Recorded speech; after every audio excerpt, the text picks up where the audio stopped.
to Reading with Ruby. I hope you like, subscribe, share with all your friends, and poof, your item is listed. I'm in America. I'm very sad that some people have got coronavirus, and maybe one of my friends have got it, and I don't know about it, and it's like so much coronavirus everywhere. I hope you will get a little bit entertained. Okay, come on over, Mum.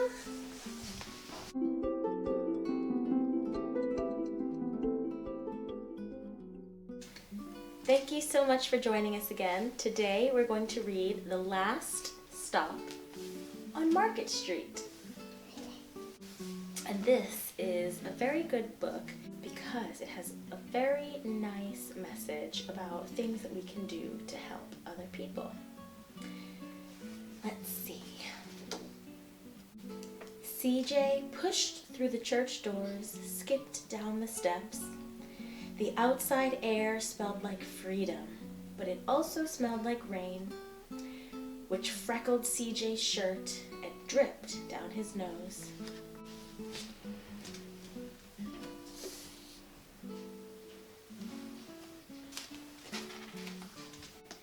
He ducked under his Nana's umbrella, saying, "How come we gotta wait for the bus in all this wet?"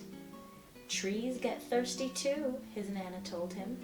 "Don't you see that big one drinking through a straw?" CJ looked for a long time, but never saw a straw. Do you see something that looks like a straw, like a tree that looks like it's drinking through a straw? Or the tree that's... Yes, the tree that's drinking up the water like a straw.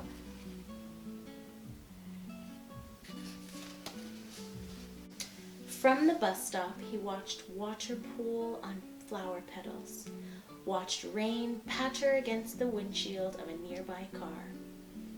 His friend Colby climbed in, gave CJ a wave, and drove off with his dad.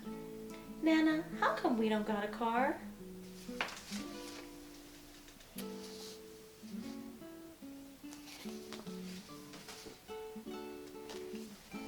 "Boy, what do we need a car for? We got a bus that breathes fire, and old Mr. Dennis, who always has a trick for you." The bus creaked to a stop in front of them. It sighed and sagged, and the doors swung open.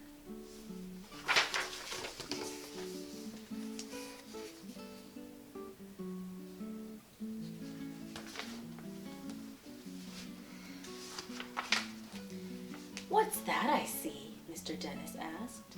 He pulled a coin from behind CJ's ear, placed it in his palm. Nana laughed her deep laugh and pushed CJ along. They sat right up front. The man across the way was tuning a guitar. An old woman with curlers had butterflies in a jar. Nana gave everyone a great big smile and a good afternoon. She made sure CJ did the same. What is that noise? I think it's pipes or something. Stop making all that racket. The bus lurched forward and stopped, lurched forward and stopped. Nana hummed as she knit. "How come we always gotta go here after church?" CJ said. "Miguel and Colby never have to go nowhere." "I feel sorry for those boys," she told him. "They'll never get a chance to meet Bobo or the Sunglass Man. And I hear Trixie got herself a brand new hat." CJ stared out the window, feeling sorry for himself. He watched cars zip by on either side, watched a group of boys hop curbs on bikes. I wonder where they're going. So they're on the bus to go somewhere, but CJ's asking, how come we always have to go here? And Nana says that she feels sorry sorry for the people that don't do it. So I think we'll find out soon where they're going. A man climbed aboard with a spotted dog. CJ gave up his seat. Do you know anything about this man by what he's looked like and what he's holding? And his dog? Did you know that when people are blind, a lot of times they'll have a white stick? The blind man. Yeah. So CJ gave up his seat. How come that man can't see? Boy, what do you know about seeing? Nana told him. Some people watch the world with their ears. That's a fact. Their noses too, the man said, sniffing at the air. That's a mighty fine perfume you're wearing today, man. Nana squeezed the man's hand and laughed her deep laugh.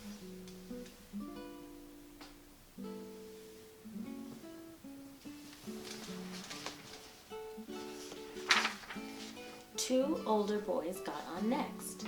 CJ watched as they moved on by and stood in back. Sure wish I had one of those, he said.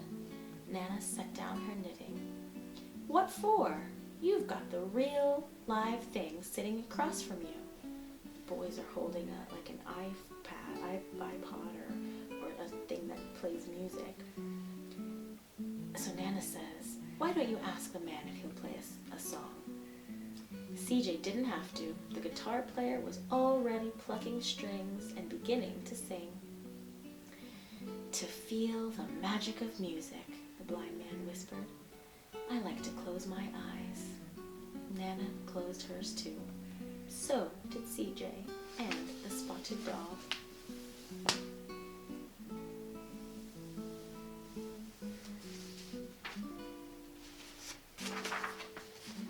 And in the darkness, the rhythm lifted CJ out of the bus, out of the busy city. He saw sunset colors swirling over crushing waves, saw a family of hawks slicing through the sky, saw the old woman's butterflies dancing free in the light of the moon. CJ's chest grew full, and he was lost in the sound, and the sound gave him the feeling of magic. So that the music that the man was playing on the bus, CJ closed his eyes and it transported him somewhere else. Do you feel sometimes that music transports you somewhere else? It feels like it transports me into a world full of cake. Ooh!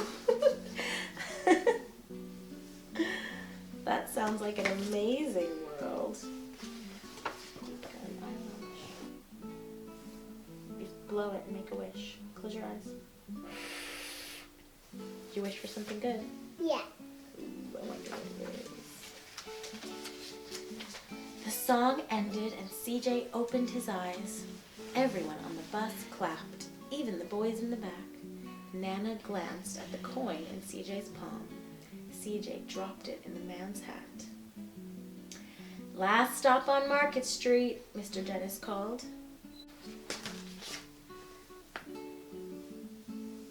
CJ looked around as he stepped off the bus. Crumbling sidewalks and broken down doors. Graffiti-tagged windows and boarded-up stores. He reached for his Nana's hand. How come it's always so dirty over here? She smiled and pointed to the sky. Sometimes when you're surrounded by dirt, CJ, you're a better witness for what's beautiful.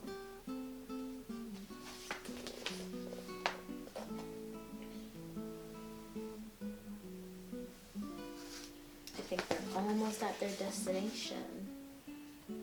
Where do we think they're going? CJ saw the perfect rainbow arcing over their soup kitchen. He wondered how his Nana always found beautiful where he'd never even thought to look. He looked all around them again, at the bus rounding the corner out of sight, and the broken street lamps still lit up bright, and the stray cat shadows moving across the wall.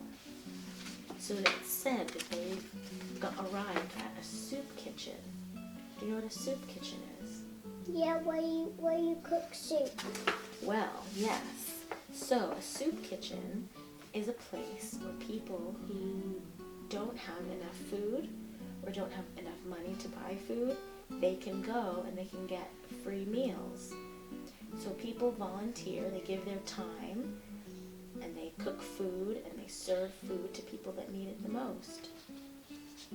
That's nice, isn't it?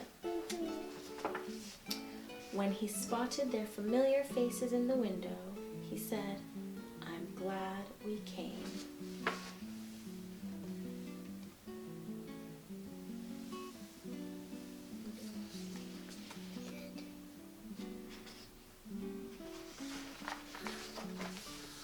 See, so you can see all of these people. These are the volunteers that are handing out food, and these are all the people that need some help. For some reason or another, they need a little bit of assistance, and they can go to a soup kitchen and know that they can get a nice hot meal. He thought his Nana might laugh her deep laugh, but she didn't. She patted him on the head and told him, "Me too, CJ. Now come on." So it looks like Nana and CJ are there to help and to volunteer at the soup kitchen. That's something that we should do too, shouldn't we?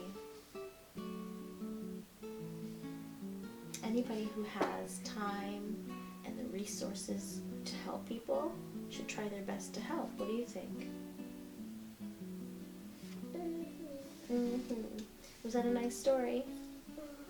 Yeah. Thank you for joining Reading with Ruby, and we'll see you next time. See ya! See ya!